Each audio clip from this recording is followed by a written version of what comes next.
Welcome into another playoff edition of Daily Faceoff Live. We're streaming live on the DFO YouTube. And of course, we are brought to you by Bet365. Download the app today. Use the code NATION. Whatever the moment, it's never ordinary at Bet365. And Frank, it is a playoff game day as the Eastern Conference Final gets rolling tonight between the Panthers and Hurricanes. Feels good after like that little break to have some hockey back. Everyone gets a chance to get their life back in order, do some laundry, take care of the kids, do all the other things that you pay your bills, do all the things you've been neglecting to do, house chores, which Tyler, I'm sure piled up for you with your fiance out of town. Yeah, it was very funny because I ordered a bunch of pizza Thursday, then just ate leftover pizza for 4 days. And she came home and was like, "Did you not set the dishwasher once while I was gone?" I was like, "Didn't have to. All I had was like 5 plates."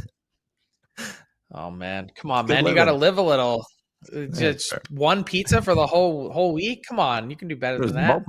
Multiple pizzas, but I stockpiled, Frank. That's a good survival instincts. Anyways, we'll push that to the side. We're going to talk with Ty Anderson in our big segment today. Don Sweeney's got an extension and as the GM of the Boston Bruins. But first, Frank, let's kick off the show with some playoff talk. Game 1 between the Canes and Cats goes tonight, and for Carolina, an opportunity to win their first conference finals game since 2005. 2006, and not like they haven't had opportunities. They've made it this far 3 times in the 20 years since then, but they've been swept every single time. It's quite honestly a mind-blowing stat. It is, but I also don't know how much it's connected. I mean, yes, this is their 3rd trip to the conference final in the 7 years that Rod Brind'Amour has been head coach, but the first time that they went in 2019, they were just happy to be there. They were like the upstart, up-and-coming team that was young, that experienced some success, that had some, sort of magical run in the playoffs. 2023 was a different story. That was a team that should have been prepared to take a little bit of a step and didn't. And I think that's the team that you see now, at least some of the core pieces of that team that's hungry to do some damage and make a difference. I know that that's something that they've talked about and that they've focused on, is that team that got close but wasn't able to make anything happen. One of the big differences between that Carolina team and this one is they were banged up and had some injuries then. This Carolina team enters the conference final healthy. Their goaltender, and big key word, healthy, when it comes to Freddie Andersen. When he plays, he's been pretty damn good. But when he's out for significant stretches. He's been statistically the best goaltender in these Stanley Cup playoffs. And I just think it's a fascinating matchup for 2 teams that I think in the end like to play a very similar style. The Carolina Hurricanes just do it with more pace. But the Florida Panthers certainly have more experience and a higher end forward group. Yeah, you look at this comparison between Bob and Anderson, and not that Bob's been any sort of a slouch for the Panthers, but it's Freddie who's just, been lights out. And a big part of that is the system in front of them. And that gets a lot of talk, Frank. The Hurricanes come into this, and you always say, like, on a path to the Cup final, you need one quick series where you can just sort of catch your breath a little bit and let guys recover. And you don't want to be playing 25 games on your way to a Stanley Cup. The Canes have had 2 quick series, and that's raised some eyebrows, raised some questions about, have they really been pushed at all in these playoffs? Have they played truly elite competition, which is crazy because the Capitals were the 1 seed in the East. But do you make anything of the fact that the Canes have maybe just had an easy road to this point? I don't, because there's not really anything you can do to control that. You can only manage what's in front of you, and the Canes dispatched both of those teams in a combined 10 games. Doesn't really get that much cleaner than that. And I don't think you can play a better, cleaner series against a 1 seed like Washington than they did. So I think they've played really well. I think the funny part about Carolina's season is that think about what they had on their team last year. A bunch of guys that left in free agency that were significant impact players. And I think Carolina in general was thinking, hey, maybe we'll take a bit of a step back this year, but we'll have flexibility, we'll have space, we'll be 7 to 10 points worse than we were last season, and we'll see what happens when we get to the playoffs. Just be a playoff team, get in and see what happens. Could you imagine if this is the year that they end up breaking through and getting to the Cup final and a chance to play for Lord Stanley? They went and took a shot at Mikko Rantanen. It didn't work out.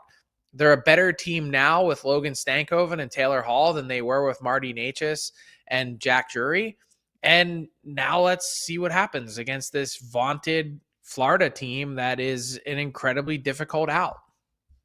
Logan Stankoven, by the way, he's in his second NHL season, and he's already off to his second career conference final. Of course, he made the trip last year with the Dallas Stars. Still technically a rookie. That's crazy, too. Yeah, because I guess he only played 20-some games in that first season, not enough to quite hit the threshold. All right, that game goes tonight, 8 o'clock Eastern. Frank, we're going to play the percentage game. Let me throw you just one about this series real quick. Percentage of games in this series that you think we'll see the over get hit, or are we in for a lot of 3-1, 2-1, 2-0 games?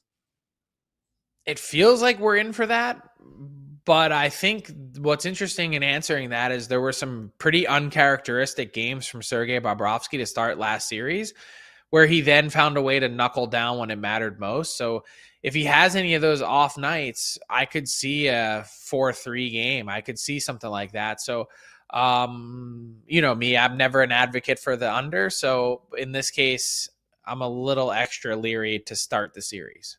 And sometimes they can work almost like a little bit of a double negative. And these two teams at 5-on-5 are third and fourth in these playoffs in expected goals for per 60. So not just the total goals, but the rate. They've both been, putting on a lot of good scoring chances. Here's one that popped into my head last. Oh, go ahead. I was going to say, to answer your question, I would say 75% of the games in that series will go under. All right. Yeah. Okay. I was sitting yesterday listening to some of the press conferences from the Panthers, and I'm looking at Brad Marchand in the Florida Panthers colors, and it's all starting to become a little bit more normal. He's obviously a UFA. He wanted to go there, right? Waived the no move, or worked with the Bruins at the deadline. Percent chance Brad Marchand's just a Panther for the rest of his career, Frank? I think it's probably greater than 50%. I think they're a team that is going to actually have some cap space for the first time. Obviously, they devoted some of that to Seth Jones. They're going to have to figure out what happens with Sam Bennett. But let's say you find yourself in a position, yes, Sam Bennett is much younger, but let's say you find yourself in a position where Bennett just gets an offer that he can't refuse and he walks. Brad Marchand is a pretty good insurance piece, and I think he's one of those players that has actually really increased his value on the market. People weren't really sure what to make of his season. He had 3 surgeries last offseason, had a down year. Everyone on the Bruins had a down scoring year. And you're thinking, all right, he arrives injured. How much of an impact is he possibly going to make for this Panthers team? And he was lights out. He was electric in round 2. So I think anyone that is expecting a couple things, one, Brad Marchand to go quietly, that's never going to happen. And 2, thinking that he's going to take some hometown discount either. Like, there's no affinity anymore. Like, the Panthers have been great to him, I'm sure. The Bruins as well. But, like, this is a guy that probably should have way more career earnings at this point that, hey, you got to cash in as well. So I'd think that Florida would make a play, and it would certainly make giving up that first round pick for him feel a lot better. But I guess if they win the cup, it's not going to matter anyway. Mm-hmm. Yeah, that's fair of you. And Stanley kind of trumps all. I was going to say, speaking of press conferences, how about Matthew Tkachuk today in Carolina? What a legend. The backstory is that in the Carolinas arena, where things are a little tight at arena level, they had to take some of the space for the Panthers workout area, their gym space, and devote it to press conferences. And so with that going on, the Carolina guys are up at the podium talking, and Matthew Tkachuk is in there exercising, repeatedly throwing the medicine ball against the wall in the middle of the press conference, expressing his displeasure with the setup. I love it. Yeah, that's a little bit of gamesmanship ahead of game 1 of that series. Frank, before we move on, let me ask you one about the Western Conference Final. It's obviously going to get going tomorrow, and one of the big differences between last year's Dallas Stars team and this year's one is they have a superstar forward who can go toe-to-toe with McDavid and Draisaitl. Percent chance Mikko Rantanen outproduces both Draisaitl and McDavid in this Western Conference Final? Individually or collectively? Yeah. Like he has 10 points, and McDavid and Draisaitl only have 9. Like, obviously not altogether.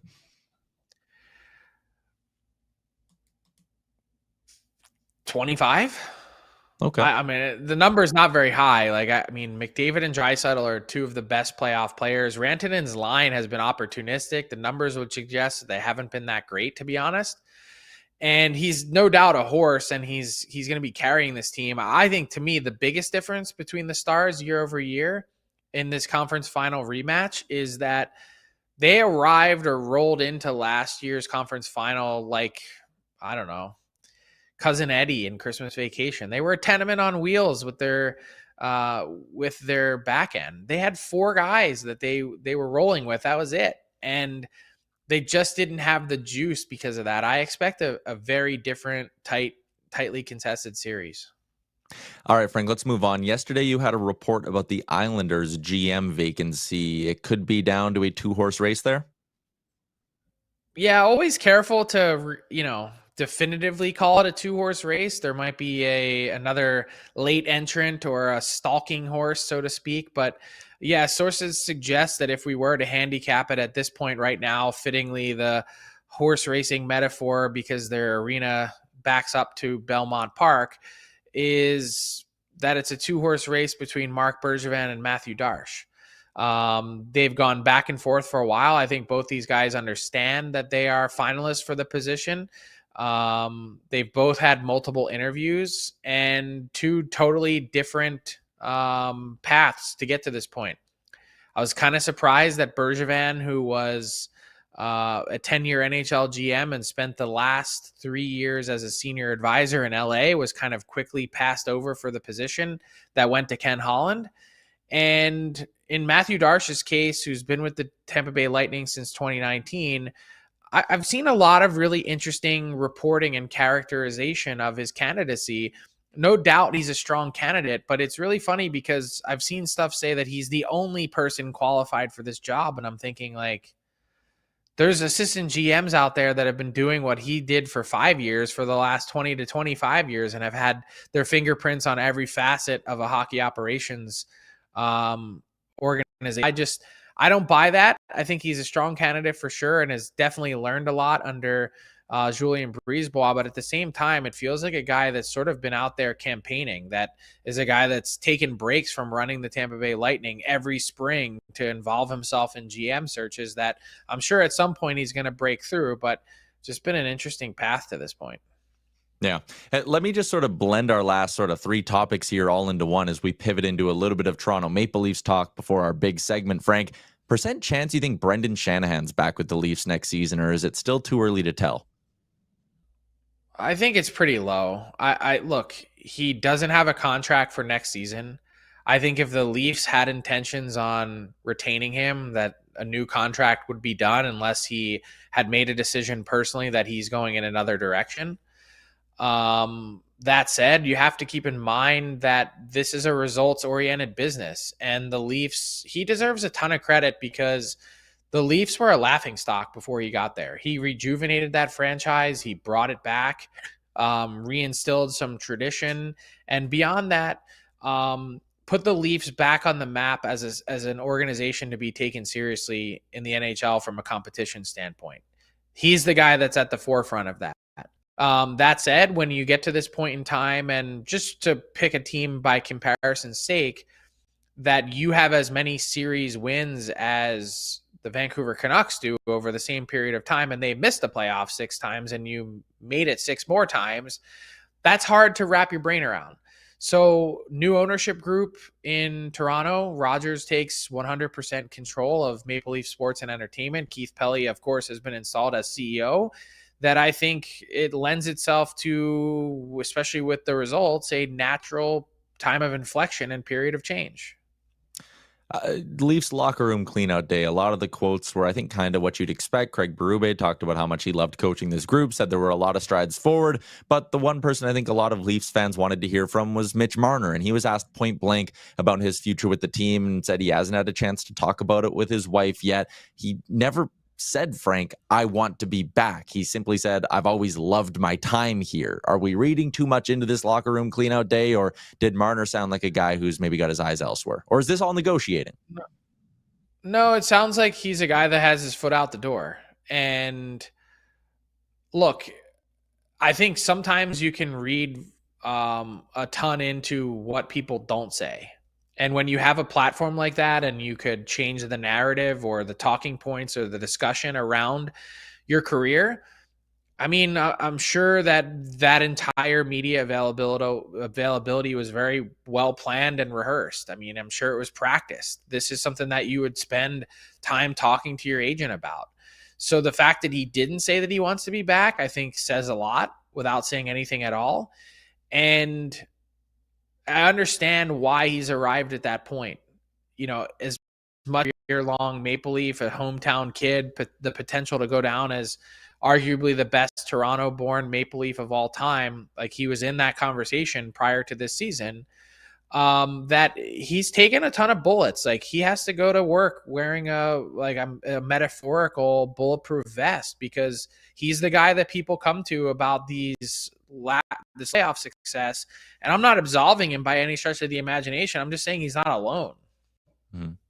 Yeah, that's fair. Speaking of free agents in Toronto, John Tavares, he was open in saying he's very optimistic he'll be back with the Leafs. And speaking of percentages, Craig Berube says 100% he'd like to have John Tavares back. It feels like two sides were on the same page. I mean, there's a deal to be had for sure. I just think what has to change is not just the price point, but the focal point. He's a nice supporting piece if he's back, and it's got to be at a number that's very advantageous to the Leafs. Sure, is he productive? Of course. Is he going to get you over the hump when it matters most? I think we've seen enough now to know probably not. So with that being said, if he wants to sign a hometown discount deal at 3 times 5 or pick a number that you feel comfortable with that gives you a significant advantage, then do it. And if not, use that opportunity elsewhere. I'm not saying this because of John Tavares or because of anyone else, but I just feel like so much of the narrative in the NHL is, oh my God, we can't lose these guys. What are we going to do? How are we going to put a team together? There's so much focus on losing what you have that there's not enough focus on the opportunity that exists for you out there. And we started this conversation today talking about the Carolina Hurricanes. You say goodbye to all those free agents last summer. You don't get yourself in a position this year where you can pull off a magical trade for Mikko Rantanen. And it didn't work out, but they took a swing. And their team's better now than it was before and better, well prepared for the future. You can't even engage in that type of conversation if you're so cap-strapped and so up against it. So you never really know what the universe has in store for you. Let's get moving along to our big segment for the day. It's the All 32, and it's brought to you by Charm Diamond Centers, where you can get a custom ring built and delivered in less than 4 weeks with the Charm Masterpiece program. It all comes with their unbeatable pricing policy. For more information, go to charmdiamondcenters.com.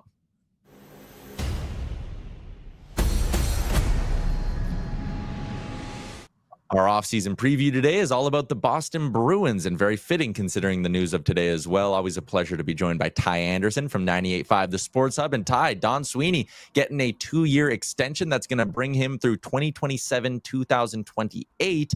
Is this maybe a sign, giving Sweeney this stability? Is it a sign that the Bruins are going to be maybe more methodical with how they build this thing out and aren't looking for a quick switch here? Yeah, I think it's important to note that the job never really seemed to be in jeopardy. I think if you were paying really close attention, like, you thought maybe they could make a change, but it didn't feel like it would ever come in the front office. The decisions that Don Sweeney was allowed to make at the trade deadline, not just trading pending free agents, but trading guys that were under contract and had some pretty decent kind of contracts, I'd say, in Brandon Carlo and Charlie Coyle. Like, that kind of told you that he was going to be the decision maker here in Boston. And sure enough, it plays out that way. I think for the Bruins, the most stable part of this is that you're not telling him, hey, rebuild the roster, make it good, and also you're playing for your job, so to speak. And so maybe they feel like they can get a better scope of their front office, a better direction, a better long-term, sustainability model, let's just say, versus 1 year, make the playoffs or you're fired. Ty, I stopped a long time ago trying to figure out or understand the psyche of massholes, but if you could help me, I don't really understand the blowback on social media. Like, look at this resume from, if you could throw that up again, the board of Don Sweeney's tenure so far. Look at that record, 8 playoff appearances, 1 Stanley Cup final. I mean, this is a run of success over 10 years that like 28 franchises in the league would absolutely kill to have. Why is it that Bruins fans want to fire Don Sweeney into the sun? I think it probably comes back to how it started off on the worst possible foot for him. 2015, we all know he has the back-to-back-to-back first-round picks. The Bruins get one NHL player out of that. That player is now in Vancouver. He also traded a fan favorite in Milan Lucic. So first month on the job, the fans already want his head, right? And it didn't get any better when those picks did not play out the way that they should have or you wanted them to. And then you see Kyle Connor in Winnipeg. You see Thomas Chabot in Ottawa, Matthew Barzal in New York. Like, you see all those guys popping off, and you're watching Zach Senyshyn and Jake Saboril in the minors still, 4 years into their careers. And so that didn't help. So I'm with you that, like, I have always found it to be too extreme. I think he's a GM who, like pretty much any GM, has things he does well and things he does poorly. I think one thing that he's done really well is make trades to either extend the window or maximize value. Free agency is a different kind of game, as we know, but I just think that they're so hyper-focused on the start, right? And it has been better. The drafting, their drafting has been pretty poor, right? At the same time, they were drafting and trading picks to try to extend a window for a long time. And so I am not as down on Don Sweeney as a lot of the Bruins fans are. And it makes me a Sweeney apologist, I guess, to some people. But, I think you look at the resume, it's like, okay, you didn't get enough with Bergeron, Krejci, that core. But now he's being given the chance, right or wrong, to do 2015 all over again. You look at their draft picks. You look at their arsenal of what they have right now, what they can trade, what they can move. Like, he's getting a chance to rebuild the foundation. And it's on him to sink or swim now. But to go to your original point, it's the 2015. That's what it is. People cannot get over that, and they won't get over it. And, he's going to wear that forever. That's his scarlet letter here in Boston. Get over it. Look, no GM is perfect. I've said this. I don't like it. We have to get over it at a certain point. In pro sports, everyone makes mistakes. Like, no one has a strong track record. Honestly, I would focus more on his inability to evaluate talent on the back end in a bunch of signings over the years that has been way more detrimental to the Bruins than the 2015 draft. But that being said, the other part of this summer, Tyler, is really trying to figure out, and I called you Tyler, I don't know why, but Ty, it's all right. would be to get this coaching hire right. What are you hearing? What's the latest on the Bruins coaching search? Yeah, it really does feel like they got to nail that, right? Because if you don't, now this is another part of the issue with fans, is that you're going to fire another head coach. Okay, well, when does accountability come for the front office, right? Like, that's kind of been another thing that's frustrated Bruins fans, and didn't help when you see, Jim Montgomery bring the Blues back to life, best team out of the Four Nations break. They pushed the Winnipeg Jets to a Game 7. Like, that's not a great look. Bruce Cassidy obviously wins a cup his first year out of Boston. Not a great look for the front office. And so I think, I keep saying sustainability, but I think that's the biggest thing, right? Is that you got to get this hire right. It's got to be somebody who can grow with your team and to grow, let your top stars, buy in, so to speak. And this is where I think it's interesting, right? Like Joe Sacco was an interim head coach. He coached two different versions of the Boston Bruins, essentially, the pre-deadline and the post-deadline Bruins. But he does have backers in that room. He does have players that really like him and really respect him. I think Jay Leach is another guy who they like him. They respect him. They brought him back for a reason. They never wanted to lose him to Seattle all those years ago. They bring him back. I don't think they want to lose him either. And so is that a guy that you promote? They're also talking to some guys that are assistants that are currently, still coaching right now in the NHL. I'd be curious about a guy like Misha Donskov, if only because he was on Team Canada. He was the only assistant coach in the NHL that was on Team Canada's staff, I believe, at the Four Nations. And so Don Sweeney got to work with him, got to see him up close and personal. So we'll see what happens there as well. But, I know Marco Sturm's another name, too, that's been brought up. It feels like that's a guy that, he does have connection to the Bruins. Chara now has more voice in the Bruins room. Chara played with Sturm for about, 5 years in Boston. He has seen what Sturm has done at the international level and obviously with the LA Kings and their organization to a different degree. But it does feel like they got to make a hire that you project to be here for about 5 years, right? Like, we know the shelf life is weird and guys get fired 2 to 3 years now. But if you're the Bruins, you want to make a hire that you envision being here for at least 5 years, I think. And after he gets the coaching hire done, I'm looking at their Puckpedia page right now, and it's like, yes, they have some cap space, but it's 1, 2, 3, 5 forwards under contract. I know there's a handful of RFAs in there as well, but like, you also have to fill out this roster. What kind of approach do you think this front office takes to putting players on this team for next season? They absolutely desperately need more scoring. I think that's their biggest issue, is that they have David Pastrnak, and then David Pastrnak was able to help Morgan Geekie get a 30-goal season, but what do you have beyond that? That's the real question for this team long term. Fabian Lysell, we're going to see if he can pop off in 2025. I mean, he had a good finish to his year, but he's a polarizing prospect depending on who you talk to. They just need more offensive talent. I think they are so devoid of that. And you look at sort of with the way the league shook out this year, teams that were in the top half of the league in scoring made the playoffs. With the exception of Buffalo and Columbus, I think every team that was in the top half of the league in scoring made the postseason. You need more scoring. And so I think they're going to go after some guys. Brock Besser, I think, could be a guy for them. He trains in the offseason with Casey Middlestad. I don't think the Bruins want to spend $13 million on Mitch Marner. So if you can spend $8 million on that next tier of winger, I think they would do that.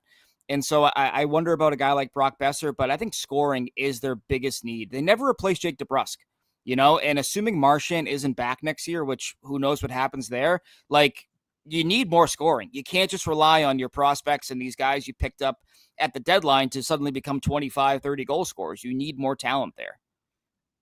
Ty, always a pleasure chatting with you. You can find his work 98.5 The Sports Hub. Thanks for popping on. Anytime, guys. Thanks for having me.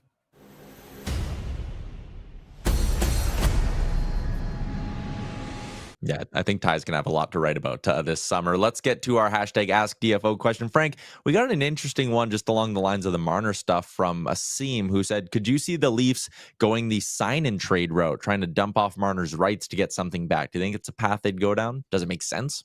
I just look at Brad Treliving's history. Matthew Tkachuk, sign and trade. I mean, a little bit different because Tkachuk had 1 year of RFA left, so kind of had to get traded. So I don't expect a Jonathan Huberdeau and Mackenzie Weegar-like return. Not going to happen.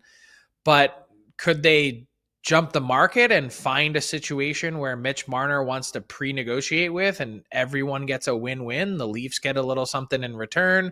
That team gets a chance to get ahead of it and get the guy that they want, and Marner gets an 8th year. I mean, it's entirely possible.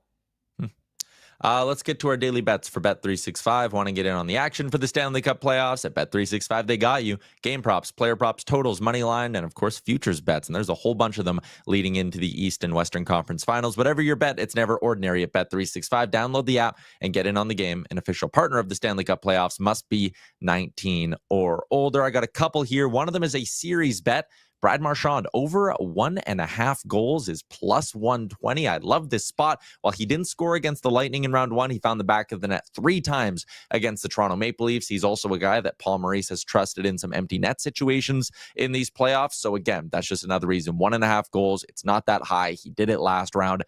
For tonight's game, though, I do like a shot prop parlay. Seth Jarvis hit this in 3 of the 5 games in round 2. Sam Reinhart, he missed this in the last 2 games against Toronto, but in the 3 before that, 6 shots, 7 shots, and 6 shots again. So, I mean, when he shoots, he's a volume shooter, plus 250 on that same gamer, which brings us to garbage time, Frank. And I thought the NHL has just done an unbelievable job these playoffs with some really good mic'd up moments. And the one with Pete DeBoer going through the handshake line with the Winnipeg Jets, I thought was good. Let's give it a listen. So sorry, Shife. Thank you. Hey, your dad would have been so proud of you tonight. How you Thank you. played, he would have been. Thank you. I appreciate it, John. Jenner, great job, man. Go get yourself a cup, Thanks, man. buddy. Appreciate it. Thank you. Good job, Cole. You played a Good great luck. year, eh, man? Thank you. Good luck. I'm rooting for you. Good job. Hey, thanks, buddy. Great job. Great job, guys. Hey, you had a great year, man. Played great. Hell, love you, buddy. Love you too. Good luck. Eh? Played great. Thank you. What a goalie. Thank You're you. awesome, Thank man. you. Win it for us. Yes, Would you? thank you. Good luck. Thanks, guys. Oh, Jenny, let's go. thanks, buddy. What Good a luck fucking next round. What a job you guys did. Unbelievable. What a job you guys did. You guys did such a good job. Thank you. Good luck to you. Arnie, Coach of the Year, man. Do You me did a an favor. Go unbelievable get job. the cup, all right? Go get the cup, please. Frank, I love that. The amount of go get the cups there were in that were good, and his moment with Mark Scheifele very touching as well. Yeah, no doubt. Just the perfect words, a really small phrase, but your dad would have been so proud. I mean, it just hits you right in the feels. Like I was tearing up just listening to it. And, you know, I still can't imagine the strength that Mark Scheifele had to play that game. And man, what a script it would have been if he was able to pull that off and get back to Winnipeg for Game 7. But sometimes the hockey gods can also be cruel as well, as we're reminded. And the only thing I don't really understand is the whole go win it for us. What do you mean win it for us? What is that? Okay, I don't understand what that means. But there was like 2 or 3 guys, I think, that kind of said it in the handshake line, which again, I thought it was kind of weird. But either way, a cool look inside what goes into those handshake lines. Yeah, no doubt. It's one of the best parts, I think, of hockey is the handshakes after a battle for 5, 6, 7 games and just total respect. All right, that is a wrap on today's edition of the show. Everybody in the YouTube, great stuff. Enjoy the start of the conference finals tonight in the Stanley Cup playoffs, and we'll be right back here to break it all down. We'll see you tomorrow at noon Eastern.